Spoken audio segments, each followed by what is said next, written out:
Pero ang usaping impeachment, tila impossible dream na raw ngayon, ayon kay Senate President Tito Soto. Yan, itong si Tito. Impeachment now is an impossible dream. It's very... Oh, it's an impossible dream. So, ibig sabihin yun ang kanyang panaginip, yung impeachment ni Inday Sara. Bakit ka nananaginip sa impeachment ni Inday Sara? Here's the point. Ayaw na nila may impeachment sa Pilipinas. Yan o ang itsura nitong... Hindi. Hindi sa ayaw nila na may impeachment sa Pilipinas, Tito Sen. Ikaw, napakatanga mo, tanda-tanda mo na, bobo-bobo mo pa eh.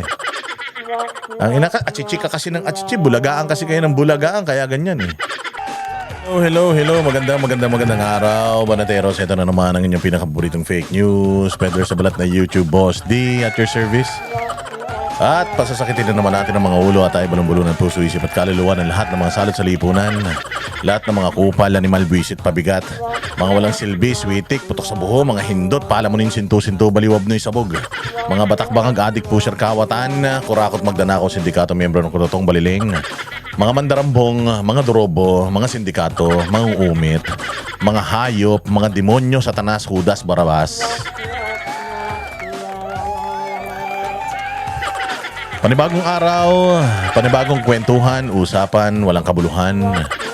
Oo, happy February. Oo, mga panahon ng kulang-kulang.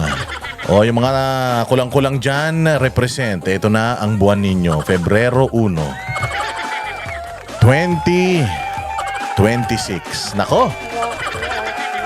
O, totoo ba yung balita na topakin ng mga Pebrero? Hindi Ako hindi ako naniniwala topakin. No? Kasi sabi nila kulang-kulang daw. Hindi naman. Kaya daw kulang-kulang yung Febrero. Hindi kulang-kulang ang utak. Dahil kulang-kulang yan sa kulang-kulang sa araw. O, Pebrero kasi hanggang 28. Tama ba? Ang Pebrero ngayon, tingnan ko nga yung Pebrero kung hanggang anong araw ang Pebrero. Ngayon ay 1 hanggang 28 lang ang Pebrero. O minsan pagka sinwerte-swerte ka, kapag sinwerte-swerte ka, magiging 29. Pero hindi yan nagiging 30, 31. So 28 lang kaya tinawag na kulang-kulang. Di sinabing sinto-sinto, baliw, abnoy yung mga February. Magagalit mga Februaryan dito Oy, maraming salamat sa mga nagbati sa akin na tapos na ang ating maliligayang araw. Kahapon na nagsama-sama ang Banateros. Kami ay nag-fellowship ng konti, kwentuhan, catching up. At syempre may Vox Populi kahapon, napakatindi nung aming guest na idol natin at napakaganda ng asawa niyan, si Ma'am Julie.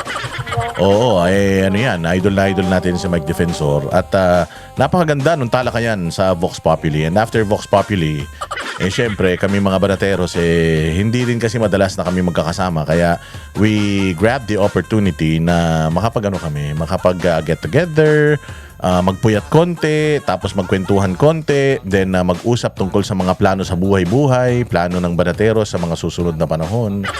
Ayan, so makikita ninyo may malaking pagbabago sa Banateros at talaga naman.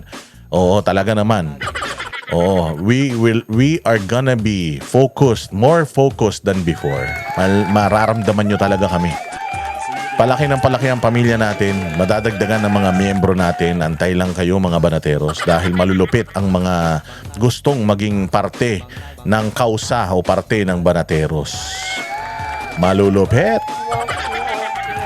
At syempre, wag niyo kayong makakalimot na mag-like, mag-share, mag-subscribe sa ating channel, ang ating Facebook page. Tayo po ay nagre-reels dyan, nagpo-post dyan, comment po kayo, nakabantay po sila dyan. Bago pa man i-take down yung page na yan, ay pakinabangan natin, ululin natin ang lahat ng mga demonyo sa Pilipinas. Itaboy natin ang mga masasamang espiritu ng mga kawatan, ng mga mangkukulam at mga engkantong mga magnanakaw. Alisin natin yan lahat sa Pilipinas. Mag-follow din kayo dyan sa Boss Dada 2.0. Nag-upload po tayo ng mga videos dyan, yung mga highlights ng ating mga vlogs. Follow ninyo, i-like ninyo, i-share ninyo. Importante yan. Siyempre, huwag niyong kalilimutan yung mga kapatid natin sa Banatero, si Banat Bay, si Coach Oli, siyempre Boss Dada TV, si Jay Guevara, si Paring RJ, si Master Judea, at siyempre yung sikat na sikat superstar namin si Sir Jack. Oo, si Sir Jack nga talagang pinag-iinitan ngayon Maglalabas daw ng subpina kay Sir Jack Argota ang mga bobo. Nako po, ang bobobo nyo talaga. Mamaya subukan nating Subukan nating pag-usapan 'yan. Oo, pero dito muna tayo sa mainit na mainit na issue ngayon. Ayan ang yung desisyon ng impeachment ni VP Sara. Yay! Congratulations VP Sara Duterte. Oo, kasi bobo-bobo naman kasi talaga ng mga nag-file ng motion for reconsideration or whatever motion dancers. Yung mga yung mga pinag-aano nila diyan, pinag-file nila sa Supreme Court. Ang tanga-tanga nyo, yan ay sinabi sa inyo ni Marcoleta noon pa. 'Di ba sinabi sa inyo ni Marcoleta na napakahirap naman nung unanimous decision babaguhin natin. Ibig sabihin, lahat yan sila, yun ang desisyon nila. Imposibleng kahit man lang imposibleng paboran pa kayo. Okay man lang siguro kung halimbawa 60-40, 60% yung bumoto na na hindi ituloy yung impeachment or unconstitutional yung impeachment, and then 40% yung nag-oppose.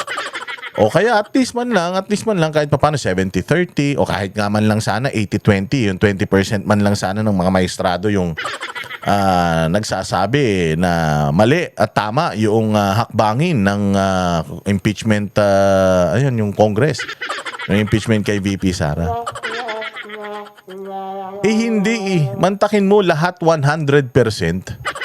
Oo, unanimous decision, lahat sila nagdesisyon pabor sa yung impeachment kay VP Sara ay unconstitutional. Hindi dumaan sa tamang proseso, hindi sinunod ang tamang hakbang, at lumalabas pa na nagkabayaran o ginamit na kapital yung mga proyekto, yung pera ng gobyerno para lang si VP Sara Duterte ay pumirma yung majority ng mga congressman na balita natin nagsisibaligtaran na. Pumirma sila dyan, tapos yun, na-impeach dyan sa House. Pero sabi ng Supreme Court, mali ang proseso, palpak ang hakbangin, at hindi tama or hindi sumunod sa batas. Therefore, na-impeach ba si Inday? Hindi. Hindi siya na-impeach. O sabi nila, impeached Vice President Inday Sara Duterte. Sorry. Hindi po siya na-impeach. Bakit? Kasi nga po, yung impeachment ng Congress against her is null and void. Walang kwenta. Pero nag-iiyakan ang mga buwaka ng inang mga makakaliwa. O nag-iiyakan sila ngayon. Sabi nga nila, hindi pa malinis ang pangalan ni Inday. Gago. Una sa lahat, hindi madumi ang pangalan ni Inday. Bakit? A person is innocent until proven otherwise. Innocent until proven guilty, ang tawag po dyan, presumption of innocence. Hanggat ang isang tao na inaakusahan ay hindi pa napapatunayan na didesisyonan ng korte na may kasalanan, yan po ay inosente, malinis ang pangalan niyan, mga tanga. Pilit nyo kasing dinudumihan yung pangalan ni VP Sara, hindi nyo naman kaya. Putangina nyo talaga. O, ngayon, nagkakandara pa ang mga tarantado. So ngayon, madaming kumu-question sa Supreme Court, gago ba kayo? Congress, kumu-question sa Supreme Court, Senate, President na makapalang muka. Tawag din kine-question ng Supreme Court. At kung sino-sino pang mga pukin ng inang walang mga alam sa buhay na mga bobo sa Pilipinas ang kumu-question sa kapangyarihan ng Supreme Court. Gusto ko pong ipaintindi sa inyo na meron po tayong 3 branches of government. Yan po ang judiciary, which is the courts. Yan po ang legislative or legislature, which is yung Congress and Senate, at yung executive, which is yung office of the president. Magkakaparehas po ang kapangyarihan yan. Co-equal branch of government. Equal po sila. mataas ang posisyon ng presidente, siya ang meron siyang kapangyarihan na mag-execute ng mga batas na ginagawa ng mga congressman, pero kaisa-isa lang po ang tahanan na pwedeng mag-interpret whether ang ginagawa ng mga tao sa lehislatura ay tama at ang ginagawa ng isang presidente ay constitutional. Supreme Court lang po. Okay? Hindi ibig sabihin ng mga congressman at ang mga senador ang gumagawa ng mga batas at ang presidente ang nag-execute nito. Hindi po ibig sabihin nun na sila ang pinaka may kapangyarihan patungkol sa batas. Hindi po. Kahit sinong abogado, sinong congressman at sinong senador, hindi pwedeng mag-interpret ng batas. Gagawa lang po sila ng batas. Ang mag-i-interpret po ng batas na yan ay ang Supreme Court. Even if you are a lawyer, you can only defend, you can only question, but hindi mo pwedeng questionin ang desisyon ng Korte Suprema. Kaya nga kapag ang Korte Suprema kinwestiyon mo, ikaw bilang isang ordinaryo tayo, kahit politiko ka pa kapag ang Supreme Court ay binalahura mo, they can charge you with contempt. Ko-contempt ka ng mga dahil meron silang kapangyarihan na ganun. Kasi wala talagang pwede mag-interpret ng batas. Not even Tito Soto na makapalang mukha, matigas ang mukha mo, sorry. Not even you, sir. Even if you are the Senate President, which I believe not for long. Oh yeah, ingat-ingat. Oh. Merong umuugong na bali-balita na ngayong linggo magiging mainit itong linggo na to dahil abangan ninyo. Oo, yung mga tali-talinuhan, galing-galingan na mga wala namang alam na kumu-question sa Supreme Court. Putang ina itong si Tito Soto, saan ba to nagtapos? Ano bang nito? Ano bang nagawa nito sa bayang Pilipinas? Abogado ba to? Tapos kukwestiyonin mo yung desisyon ng majority o buong Korte Suprema. Ang tigas ng pagmumukha, naging Senate President lang, parang presidente na ng buong Asia. Ano ka, bali? Mataas ang pangarap, mga bossing. Mamaya meron akong i-expose sa inyo, ha? Oo, pero pakinggan muna natin itong balitang ito. Total, nandiyan tayo sa impeachment. Pakinggan natin itong balitang ito. Wait lang. Saan na ba yan? Sino ba tumalo dito? Tangina, kaya galit na galit itong ulol na ito Kaya gustong-gusto nitong ma-impeach si Inday Sara. Dahil yung pangarap niyang maging pangalawang pangulo sa Pilipinas, putang inang yan, binalahura ni Inday Sara. Meron talaga sila natulungan. Pero alam naman natin na kapalit ng mga tulong na yan na ginagawa nila, ginagamit nila yan para, alam mo yun, pakinabangan nila. At ito nga ang isa sa mga nakinabang. Nakinabang ito, si Tito Soto. Nakinabang yan sa Itbulaga. Kaya sa naging senador. Sino pa? Nakinabang din yung anak ni Vic Soto, si Vico Soto. Kaya nga mayor yan Diyan sa Pasig. Kung normal na ano ba yan? Kung normal na Soto ba yan? Kung hindi anak ni Vic Soto yan, sa tingin nyo, mananalo ba yan sa Pasig? Di ba? So, hindi yun ang issue natin. Ang issue natin dito, itong si Tito Soto, sa tagal-tagal na ginawa ng panahon na gusto niyang mahalin siya ng taong bayan, akala niya, mahal na siya ng taong bayan mula Apare hanggang Hulo. It turned out, meron lang isang pamilya from Mindanao, from Davao, ang biglang nag-emerge as political power. Bigla-bigla Mantakin mo for the longest time, from vice mayor to senator, and si Tito Soto is the longest serving senator sa Pilipinas. Mantakin mo, tinalo siya ng isang babae na isang abogada from the province of Davao or from the city of Davao pala. Hindi na pala siyang probinsya, city na yan. From the city of Davao. Siyempre, sama-sama ng loob niya, di ba? From mula bata pa tayo hanggang pagtanda natin, pine-prepare niya na yung sarili niya para sa isang posisyon na pinapangarap ng lahat ng mga traditional na mga politician or kung tawagin natin ay mga trapo. Tapos tinalo lang siya ni Inday Sara. Di ba? Ang sama, nakakasama naman ng loob yan. Tapos ang masaklap pa nun, naknantokwa naman Yan si VP Sara, kabata-bata pa. Ni hindi man naging congresswoman, ni hindi man naging senador. Paano nakilala? Dahil magaling yung tatay. Kaya ngayon, itong dating sip-sip sa tatay, ni Inday Sara. Ngayon, putyang ina, gusto niya nang ma-impeach si Inday Sara. Bakit? Una, tinalo siya. Tinalo siya, mga bossing, ni Inday Sara sa eleksyon nang walang kahirap-hirap. Mantakin mo, ang tanda mo na, ang tagal-tagal mong binibuild yung network mo as a politician. Tapos putya, tinalo ka lang ng isang probinsya ng mukhang manika. Nakakasama talaga ng loob yun. Oh, so ngayon, eto na. Oh, talagang nag-oppose siya doon sa napakagaling naman kasi nila Marcoleta, nila Bato. Nung dumating yung impeachment na yan sa Senado, gusto kagad nitong ulol na ito asikasuhin.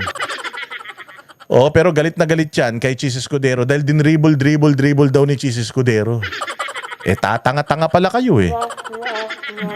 Pinaniwanag ni Chis Escudero yun, tatanga-tanga kayo. Ang tagal-tagal na sa inyo yung nasa inyo yung sa Congress yung impeachment na yan. Tapos kung kailan matatapos yung session ng Senado ng Senado doon niyo ipapasa.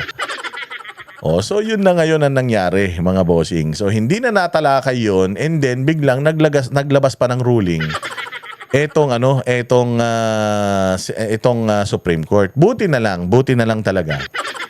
Buti na lang talaga na bago nila maagaw kasi nagkaroon ng kudita itong mga ulul na to eh. Kasama yung mga punyeta, mga bilyar na yan.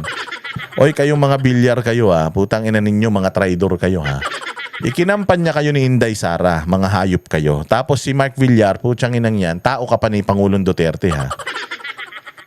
Tapos putya, biglang may issue sa Prime Water. Butang ina, bigla silang nagsibaligtaran. Bumoto sila.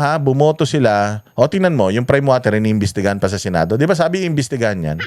Ang ingay-ingay pa ng Malacanang diyan, 'di ba? Oh, pero ginamit yung Prime Water na yan, palagay ko, na pang sa kanila pang blackmail.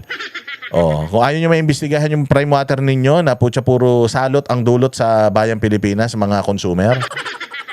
Oh, pumirma kayo, bumoto kayo na si Tito Soto maging Senate President. Tinan nyo. Di ba? Nandun yung 2 bilyar na ulul. Oh, anyways, pag-usapan natin yan sa ibang pagkakataon. Pero naagaw, sumatotal, nitong ulul na ito, yung Senado, siya naging Senate President. Mabuti na lang na mayroong ruling ang Supreme Court. Before niyang nakuha. Kasi imagine ninyo, if nakuha nila yun kagad before the Supreme Court ruling, yung una na Supreme Court ruling, decision, tangina wala na. Sigurado tayo na habang nagnanakaw sila sa pera ng taong bayan, yung sa flood control issues, sigurado tayo kung tumuloy yung impeachment ni VP Sara, hindi natin malalaman lahat yung mga pagnanakaw ng gobyernong ito sa flood control projects natin. Kaya ngayon nag-iiyak itong kupal na ito dahil nga bukod sa hindi na niya na pa-impeach si Inday Sara diyan sa Senado bilang impeachment court, hindi niya na manipulate, putya, nawalan palalo ng pag-asa dahil nga itong Supreme Court nag-rule na talaga yung motion nilang mga katangahan nila. Hindi na tumuloy. Pero sabi nga nila, ano ba yan? Hindi na ba magkakaroon ng impeachment? Magfa-file pa rin ng impeachment itong mga makabayan black. Alam natin yan.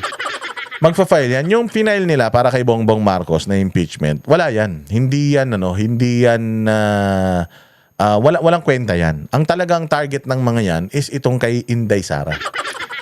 Which sa tingin natin hindi na talaga magiging interesado yung tao. Kasi kung magpo-push through yung impeachment ni VP Sara tas hindi magpo-push through yung impeachment ni Bongbong Marcos samantalang napakalaki ng pagkakautang ni Bongbong sa atin, ng pagkakasala ni Bongbong sa atin, naku po, sigurado magwawala ang taong bayan. But anyways, mayroong maitim na balak itong Tito Soto na to. Sige, pakinggan muna natin itong balitang ito. May mga pumupuna sa desisyon ng Korte Suprema sa impeachment ni Vice President Sara Duterte. Mas pinahirap daw nito ang pagpapa-impeach sa mga opisyal. May express report si Mean Los Baños. Unang pasalamat ko sa Diyos. Pangalawang pasalamat ko ay sa mga abogado na nagtulong-tulong para questionin yung pag-abuso ng proseso ng impeachment ng House of Representatives. Yan ang pahayag ni Vice President Sara Duterte matapos pagtibayin ng Korte Suprema ang nauna nitong desisyon na unconstitutional ang Articles of Impeachment laban sa kanya. Unanimous ang desisyon dyan ng mga maestrado at hindi na pwedeng iapila pa. Nasa The Hague, Netherlands ang bise para dalawin ang nakakulong niya roong ama na si dating Pangulong Rodrigo Duterte. Kwento ni VP Sara, hindi pa alam ni Digong na nanalo siya sa kaso. Hindi ko na binanggit sa kanya dahil ayoko na pag-usapan yung impeachment. Sa ngayon, tuloy-tuloy raw ang kanyang kampo sa paghahanda lalo't may mga panibagong reklamong impeachment na niluluto laban sa kanya. Posibleng isampa ang mga ito oras na mapaso ang one-year bar rule. Yes, which is on February 16. Sigurado yan, magpa-file sila ng panibago. But the question here is, magpo-push through pa ba yan? Kasi natatandaan natin, di ba, sinabi ni Toby Chanco yan, na yung impeachment ni VP Sara, ginamit nila yung political capital ng presidente ng Pilipinas para sa pirmahan yon. Hindi nag-push through yon. So kung hindi nag-push through yon, yung mga ipinangako, yung mga for later release na mga pondo para sa mga congressman na pumirma, sigurado hindi yan naibigay. Ang problema, hindi na talaga yan maibibigay. Bakit? Kasi dito sa 2026 na budget natin, mga bossing, tinanggal na yung mga AIX, tupad. Tinanggal na yung mga yan so mayroon ng mga panibagong mga safeguards na inilagay para sa budget ng 2026. So malabo na yan. So kung ako ang congressman, hindi nag-materialize yung yung pagsasakal nila sa pondo ko. Sa tingin mo pipirma pa ako diyan? Tangina nyo, hindi nyo na nga tinupad yung pangako nyo sa akin. Nasira yung pangalan ko na ilagay ako dyan sa listahan ng mga pumirma. Hindi nyo na nga naibigay yung pinangako nyo sa akin. Puta, in-expect nyo, pipirma ako ulit dyan. Mga tarantado kayo. And again, sabi ko nga sa inyo, with yung current status, current na position ni Inday Sara now, sobrang lakas niya for 2028. Walang makakatalo sa kanya kung ngayon ang eleksyon. So kung ikaw ay isang congressman at i-file yung impeachment na yan at tinalakay yan sa plenaryo at bumoto ka, sigurado yan na ang kiss of death sa political career mo. Maniwala ka. Why? Because itong mga susunod na mga pipirma sa impeachment ni Inday Sara, maniwala kayo sa hindi. Ito yung listahan. Napakadali na lang para kay Inday Sara. Para imbestigahan kung sino yung mga magnanakaw sa gobyerno pag nanalo siya. Kasi nga, may listahan na siya. I am telling you, the people who's going to sign for VP Sara's impeachment and will not sign for BBM's impeachment, ito yung mga magnanakaw sa bayang Pilipinas. Maniwala kayo. Yan. Yung impeachment, sinabi na ng makabayan na parehas lang din kung ano yung impeachment that they filed noong 19th Congress. Yun din daw yung same grounds of impeachment na ipa-file nila kay VP Sara. It means wala na talaga silang makitang ibang butas. Wala na silang makitang ibang magagamit para ma-impeach si VP Sara. And I have been telling you, Inday Sara has been prepared since last year pa. Actually, since last couple of years pa, prepared na siya. So, imaginein mo kung papaano ilalampaso ni Inday Sara itong itong impeachment na ito pag napunta yan dyan sa Senado. At ito pa ang maganda dyan. Yung mga senador na didinig noong impeachment ni VP Sara, lahat yan mga yan ay, yung karamihan sa mga yan ay magiging mga re-electionist sa 2028 election. Ilan lang dyan ang hindi re-electionist. Ang hindi lang re-electionist dyan, si Tito Soto, si Lacson, sila Bongo, sila Bato, di ba? Kasi kakapanalo lang nila. Pero yung karamihan dyan, mga re-electionist na. At dahil re-electionist sila, they don't want a person as famous, as loved, as strong, as Inday Sara para babuyin dyan. Because I am telling you, the whole world will be watching, the whole Filipino communities abroad and here in the Philippines will be watching. Grabe ang paghihiganting gagawin ng mga Pilipino sa oras na si Inday Sara i-impeach dyan sa Senado at kung sino man ang itataas ang kamay ng mga Duterte, sigurado ako, landslide win yun. Yung boto na dapat ibigay nila kay Inday Sara, ibibigay nila doon 100%. Tangina nyo, kala nyo, pag na-impeach si Inday Sara, kasi ito lang naman lahat ng ito eh. Nagsimula naman ang lahat na ito sa masamang pangarap nito ni Romualdez na maging Prime Minister, Presidente o kung ano man putang inan to, maging hari ng Pilipinas, kaya pinagagagawa nila yan eh. Akala nila when you eliminate Inday Sara, if you eliminate Inday Sara, akala nyo doon na matatapos? Nagkamali kayo eh. Kay Pangulong Duterte, nagkamali kayo. Nung pinadala nyo si Pangulong Duterte doon sa dahig, akala nyo hihinto ang taong bayan eh.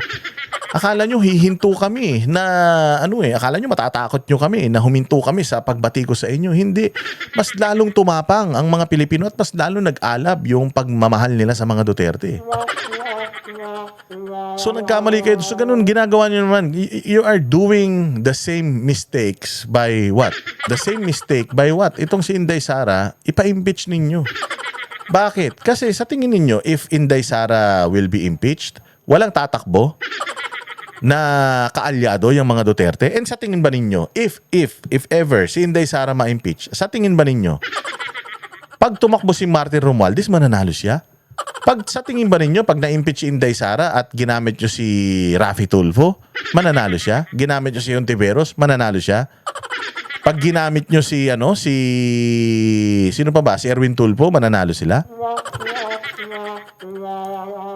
Hindi matatapos diyan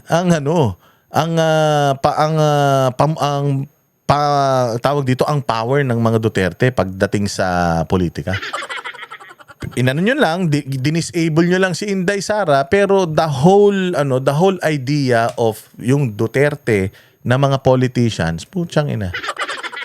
Oo, maniwala kayo. Oo, mananalo at mananalo sa 2028 yan. Tatanga-tanga kayo.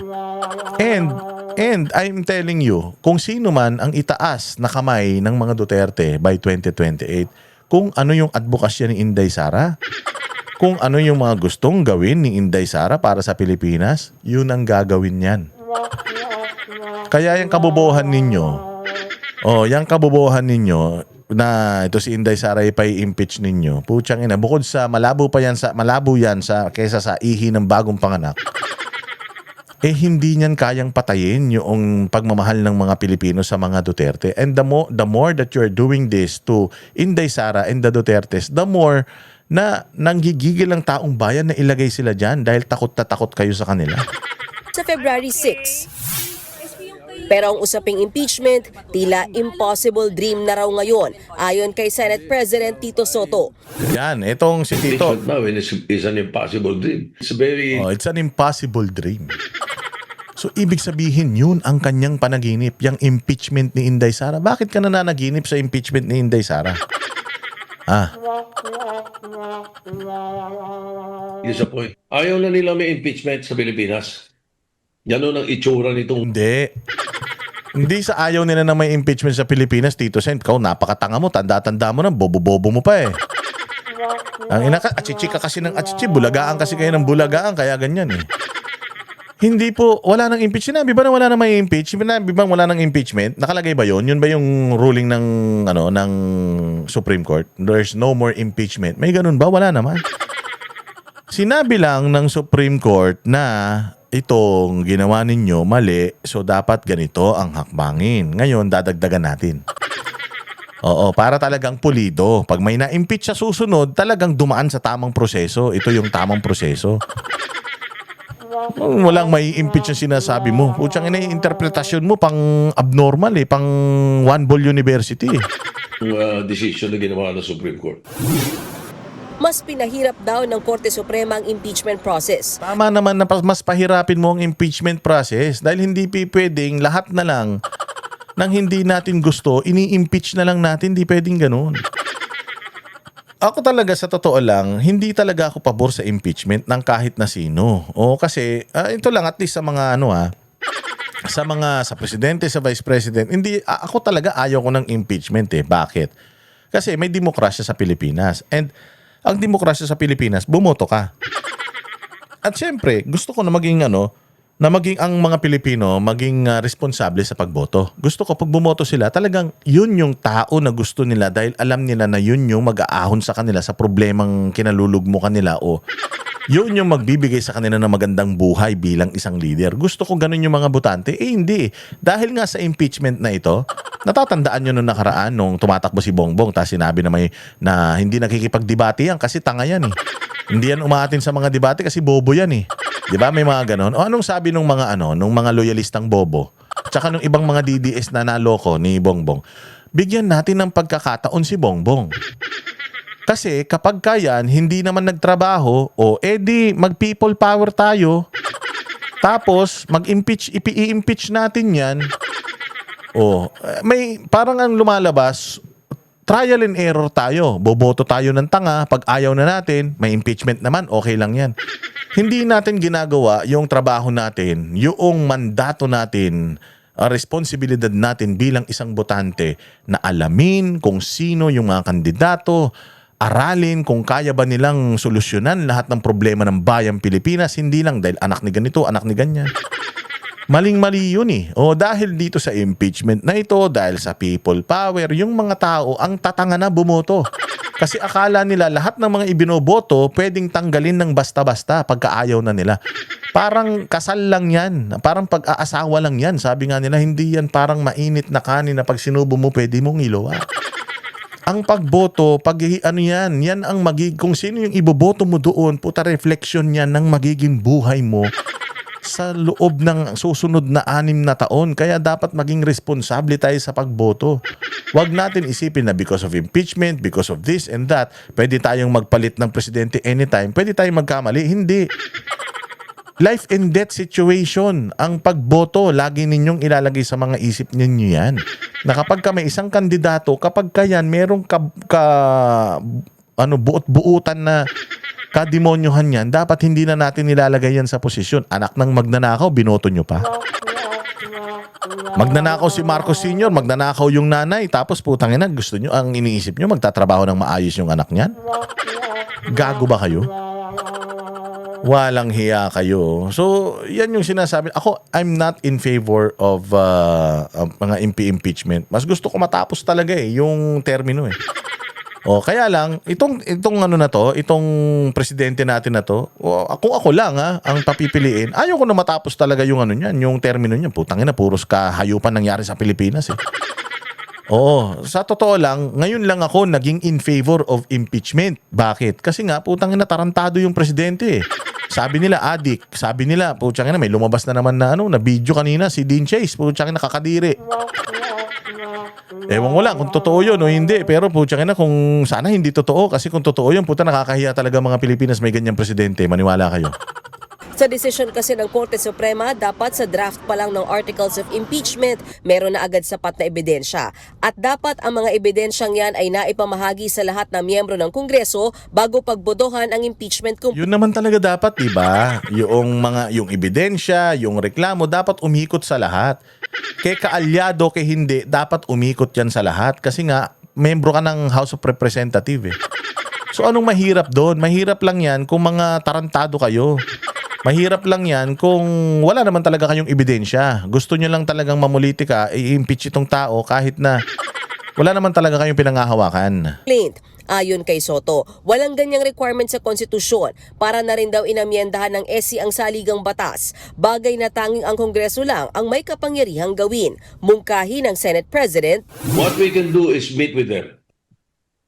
Congress, House of Representatives. okay, Pag-uusapan lang yung issue pag-usapan namin yan. Kasi Ito yung magic word. Ito na.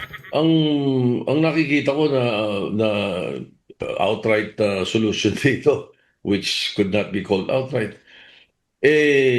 palitan na natin konstitusyon. Yun, ang putang ina. Yun, lumabas na sa bibig niya. Palitan ng konstitusyon. Bakit? Gusto niyang palitan ng konstitusyon para magkaroon ng prime minister. Oh, kasi kapag ka nagpalit ka ng pagka nagpalit ka ng konstitusyon, yung presidente at saka vice president, wala na 'yan. Magkakaroon tayo ng pansamantalang leader. At pag nagkaroon tayo ng pansamantalang leader, sino yung magiging leader na 'yan? Siya bilang Senate President. Ayan. Ito pa isa ha. Kaya gusto niya ng impeachment, gusto niya mapadali impeachment para mapadali ang impeachment kay Bongbong Marcos at saka kay Chara, kay Sara Duterte. Para para siya ang maging caretaker. Yan ang pangarap niya eh. Sabi ko sa inyo, putang ina itong mga to eh. Tarantado talaga itong mga to. Anong klaseng magiging leader ito? Kung halimbawa, sige, lagay natin. Magiging leader ito si Tito Soto. Tapos, wala siyang respeto sa Supreme Court. Putang ina, ano mangyari sa Pilipinas? Martial law yan. Magulo yan. Pagka ikaw, hindi ka rumispeto sa mga korte, putang ina, yun ang natin eh.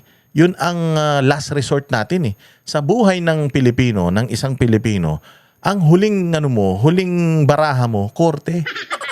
Ang huling baraha mo, korte. Para makakuha ka ng hustisya, huling baraha mo, korte. Yung legal. Pero kung gusto mo ng hustisya na na ilalagay mo sa kamay mo yung batas, putang ina, wala. Mag-uubos ang lahi ng mga Pilipino kung ilalagay namin sa mga kamay namin yung batas.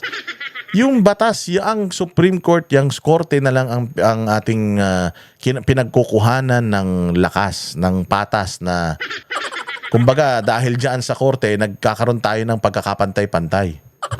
Tapos magkakaroon ka ng isang ganitong tao na maglilid sa gobyerno tapos ang gusto niya, mas makapangyarihan siya sa sangay ng pamahalaan na co-equal niya. Abay gago, di ba? So may pangarap ito si Tito Soto talaga na mag-lead sa Pilipinas. Oo, may yan, mayroong hidden agenda yan. Kasi nga yung ngayon fino-float nila sa isip ng mga tao na baguhin na natin yung constitution. It's about time to change the constitution. At tandaan ninyo nagsimula itong problema na ito nung si Tambaloslos ay nagpasa ng People's Initiative para amyendahan ang konstitusyon. Doon nagsimula. Tingnan mo ngayon, doon ulit bumabalik. So talagang ang plano ng mga buwaka ng ina nito, hindi matapos ang kanilang kapangyarihan. At ito, nakakita ng opportunity ito si Tito Soto para makuha yung kapangyarihan na yan. Sabi ko nga sa inyo, Game of Thrones talaga ito eh.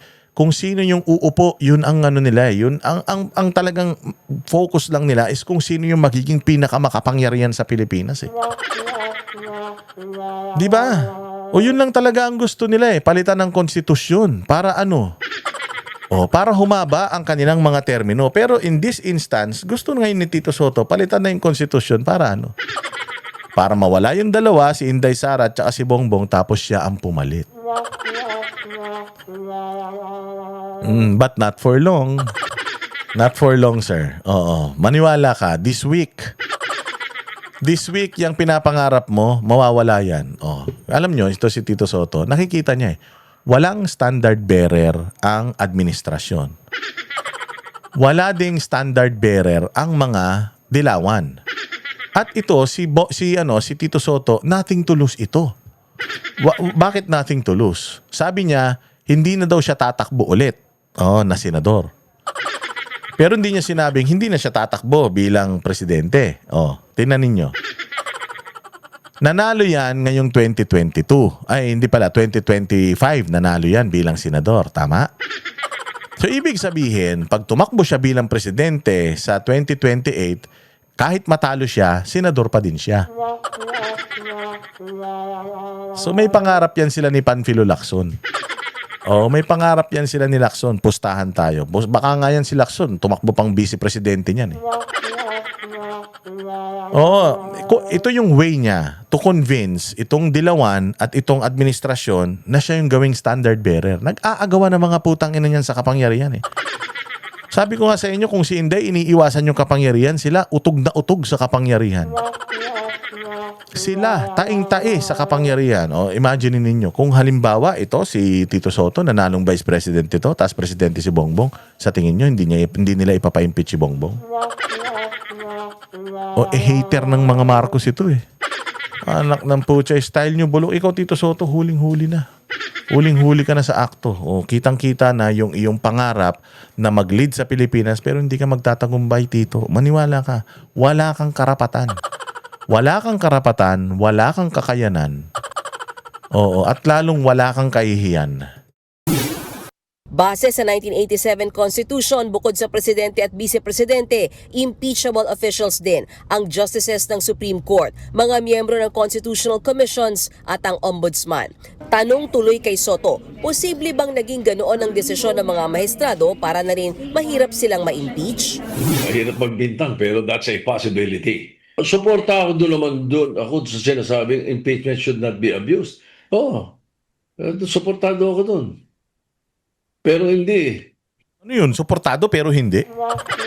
Tanga ka pala eh. Kaya nga nila dinagdagan ng parameters. Oo, para hindi nyo abusuhin. Dahil inaabuso nyo eh. Tangina nyo, mantakin nyo, ini-impeach nyo si Inday tapos si Bongbong hindi. Hindi.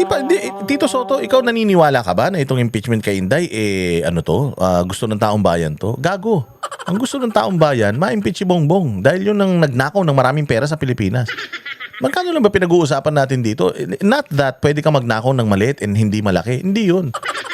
Hindi yun. Pero po, tsaka uunahin nating i-impeach si Inday Sara kaysa dito sa kay Bongbong Marcos. Maunang makulong si Inday kaysa dito kay Romualdez. Tangina, napaka-ipokrito ninyo. Yun ang sinasabi ng Supreme Court, ginagamit ninyo yung impeachment para sa mga kalaban ninyo sa politika, which is mali. Kaya dadagdagan natin para hindi nyo maabuso. Power should not be abused. Sabi ko nga, legislative overreach eh. Wala naman silang karapatang baguhin ang konstitusyon eh. Para naman kay Senate President Pro Tempore Tangina, lakas ah. Akala mo, abogado. Ulul. Tangina. Di try mong i-challenge yung Supreme Court. Di makipag-oral argument ka sa kanila kung mananalo ka. Tangina, yabang-yabang mo eh. Para ka naman, nakadepende ka lang din naman sa abogado dyan sa opisina mo. Puros abogado lang din naman yung pinagagawa mo ng mga trabaho mo. Plagiarist ka pa.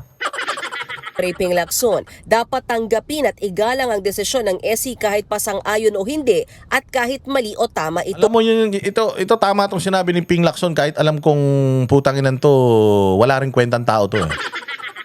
Agree or disagree, right or wrong, just or unjust, faultless or defective, we must accept and respect the SC ruling because that's how the system works. Putangin na nyo eh. Kau Tito Soto, pakatanga mo, that's how the system works. Ang sistema is magkakaparehas kayo at ang trabaho ng Supreme Court ito. Pinakikialaman ng Supreme Court yung trabaho mo? Hindi. Sinasabi lang ng Supreme Court na yung ginagawa nyo mali. Kaya nga tayo may Supreme Court, kaya nga may co-equal body para hindi magkaroon ng diktadorya sa Pilipinas. Tapos gusto nyo diktahan lahat. Ng pucha ka Tito Soto, oh. Gusto mo maging diktador, tanga ka naman. Hindi pa pwede yan. Ayan o. Impeachment, they are not called the gods of Padre Faura for nothing. That's their job. That's the job of the Supreme Court. So respect it. I believe the Supreme Court is also respecting your job as lawmakers, and the Supreme Court is also respecting the job of the President as an executive. Kaya kung gusto mong irespeto ang Senado, matuto kang rumispeto sa equal body mo. Hindi raw tinawag na Gods of Padre Faura ang Korte Suprema para lang sa wala. Para naman kay Senator Amy Marcos, nanalo ang rule of law. Paalala raw ito na kahit sino pa ang makapangyarihang nasa likod ng impeachment complaint ni VP Sara, no one is above the Constitution. Diba? So no one is above the Constitution. Kaya wag mong baguhin yung Konstitusyon. Tito Soto, babaguhin mo yung Constitution para pumabor na naman sa'yo. Again yung ganyang mga pronouncement ni Tito Soto, ano yan? Delicates yan. Sobrang delicates yan. Sobrang delicates yan mga bossing. Bakit? Kasi nga kapag naging pumasok sa isip niyo at inayunan nyo, pucha, yan yung People's Initiative. Diyan nagsimula si Martin Romualdez na maging ganid. Diyan nagsimula si Martin Romualdez, diyan nagsimula si Sandro Marcos, at diyan nagsimula si Bongbong Marcos na maging ganid. Dahil nung nakita nila na sobrang dami palang pera ng Pilipinas na makukuha nila, pucha, gusto nilang i-extend. yung kanilang panunungkulan. Putyang ina, kawawa ang bayang Pilipinas, mga bossing. Nakakahiya tayo. Yung ekonomiya natin, Diyos ko po, talaga naman pabulusok na ng pabulusok. Alam mo, tumataas na lang. Yung tama ni BBM. Yun na lang ang tumataas. Walang hiya na yan. Actually, ang ganda nga. Ang ganda nga nung content ni ni Banat Bay patungkol diyan. Gusto ko lang na na pasadahan natin ng konti para makita nyo yung pagkaka-connect noong idea natin at yung idea ni Banat. Pakinggan nyo. Mga kababayan, bakit parang gigil na gigil si Tito Sotto sa impeachment? Gusto raw pahirapan? O gusto talagang pabilisin lang? Tanong lang po, mas magaling ba ang isang komedyanteng naging artista at politiko kaysa sa 15? Take note, hindi po isa, 15 maestrado ng Supreme Court na nagkaisa sa desisyon. Ito. Judicial, ito. Ako para sa akin, napakalabo nun. Hindi pa pwede. Kasi merong Supreme Court Meron justice system sa atin. Sila ang mag-i-interpret ng konstitusyon. Ngayon, tanong, ang impeachment ba ay nasa konstitusyon? Di ba oo? So dapat sila magsasabi. Ito ang interpretasyon niyan. Hindi kayo. Kayo gumagawa.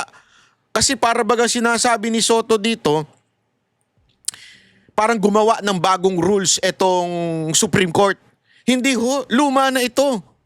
Kaya nga kung titignan ninyo yung decision ng Supreme Which is true luma na talaga yun. Yun nga yung nirereklamo nung mga congressman Do you remember? Si Marcoleta. Yun yung nirereklamo ni Marcoleta. It is in the rules na dapat makatanggap kami. Lahat kami makatanggap ng reklamo, makatanggap ng grounds, nung kung ano man. Pero hindi Yung mga oposisyon, hindi na nga nakatanggap. Pumirma na silang lahat, tapos pinush na nila. Di ba? Yun yung isang yung isang pinagpuputok ng butsi nito ni Tito Sotong putangin nito, ewan ko kung magkanong sinapal sa bibig nito para para ibenta nito yung kaluluwa niya.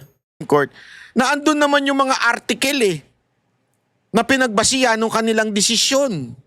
Di ba? Tuloy. Inamend ang konstitusyon sa pananaw ko.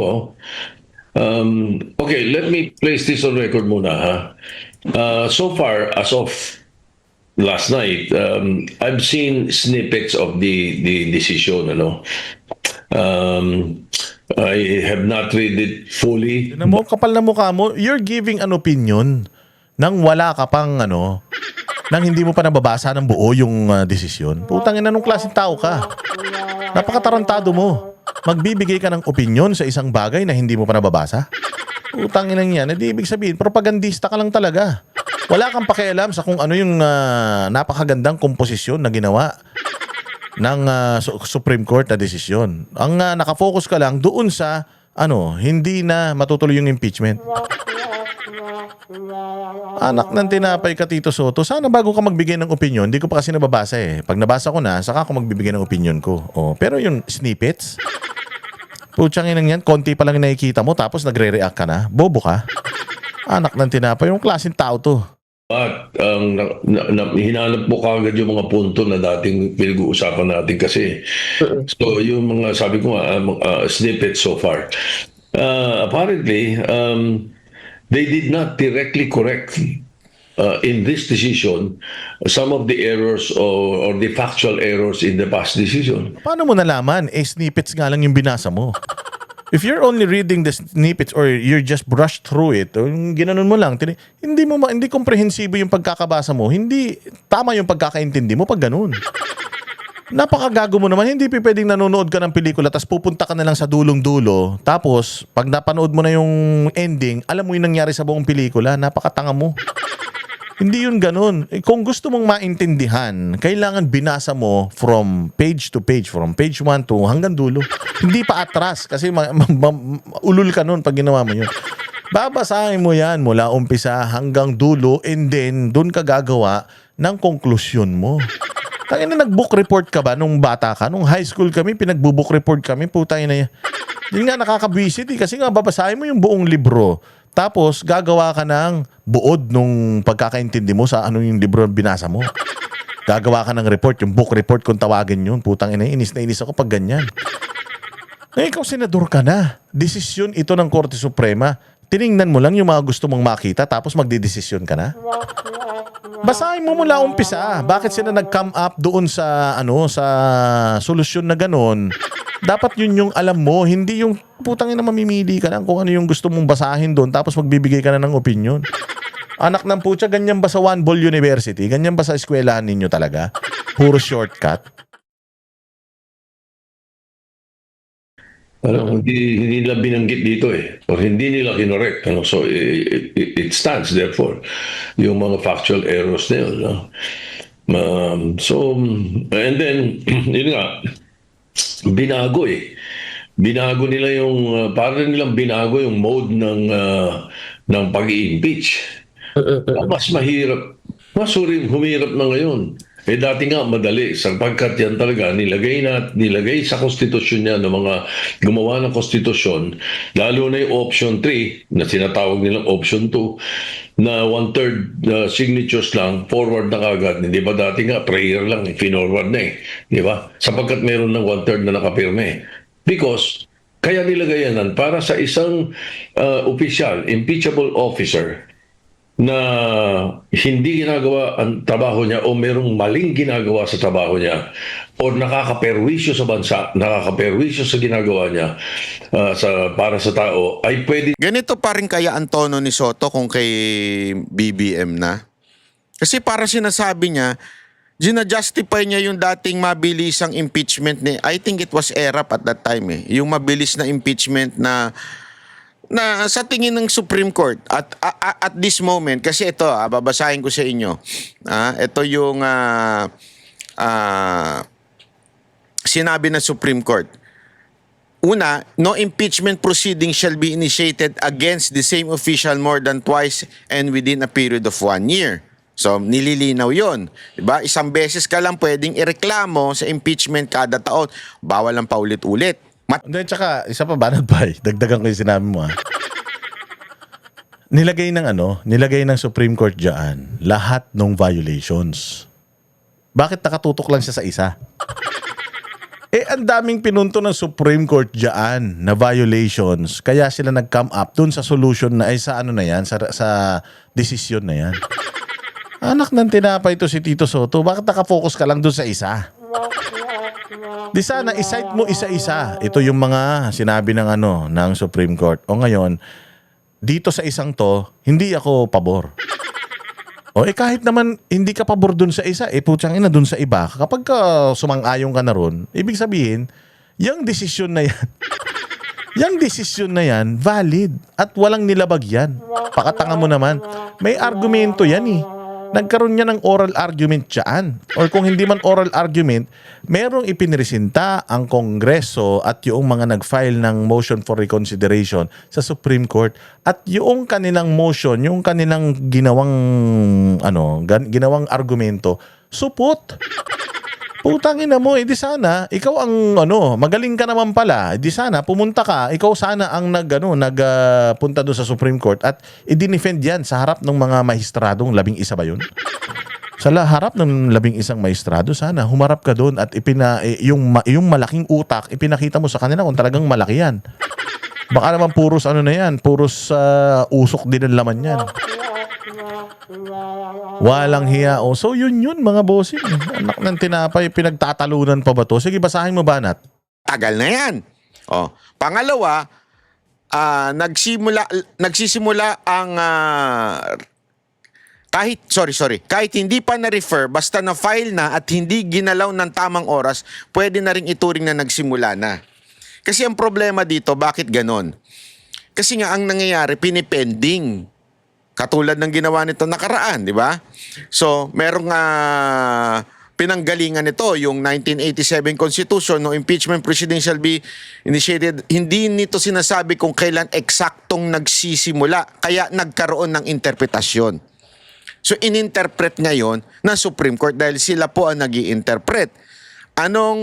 Katulad ng sinasabi ko sa inyo, in terms of interpreting the law, Supreme Court lang po yan.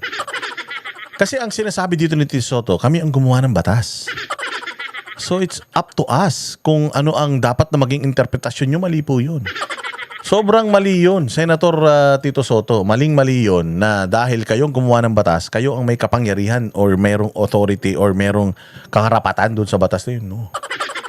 It's always the Supreme Court who's going to tell you if this is how you do it. Oo, yung Korte Suprema mag-interpret ng batas. Yung mga bobong batas na ginawa ninyo, yung Supreme Court yung Supreme Court ang mag-i-interpret noon. Yung mga tatangatangang yung mga anong tawag yun? Yung mga nasa batas, meron mga yan yung mga rules diyan sa batas na yan. Supreme Court ang magsasabi kung ito bang mga na to. Nakalimutan ko kung anong tawag doon, sa dulo na ng dila ko. But anyways, ang bottom line is, it's always the Supreme Court who's going to tell you if it's just or unjust. The Supreme Court is the only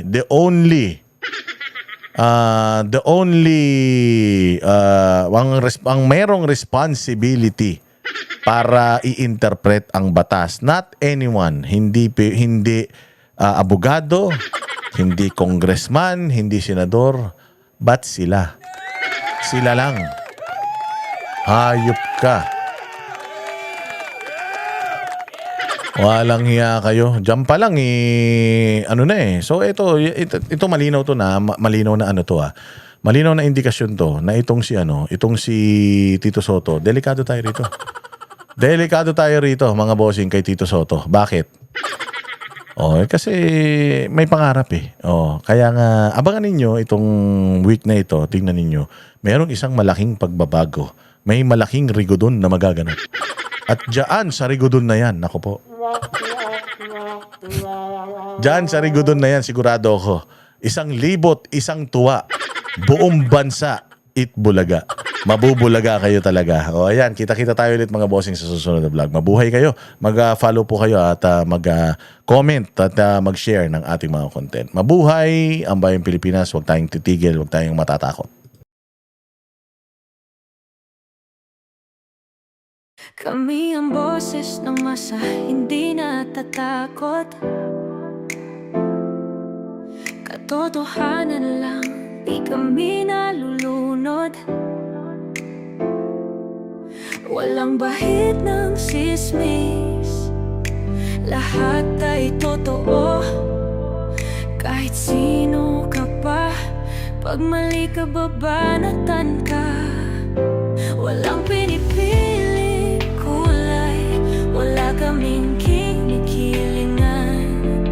Basta para sa bayan, kami lalaban. Pagdama palakpakan, pag mali banatan. Di matitinag, di matatakot, para sa bayan tuloy ang sigaw. Sa harap ng kamera, walang halong takot. Mga baluktot, lahat kayo'y tutumba. Ang hustisya at totoo, yun lang ang mahalaga.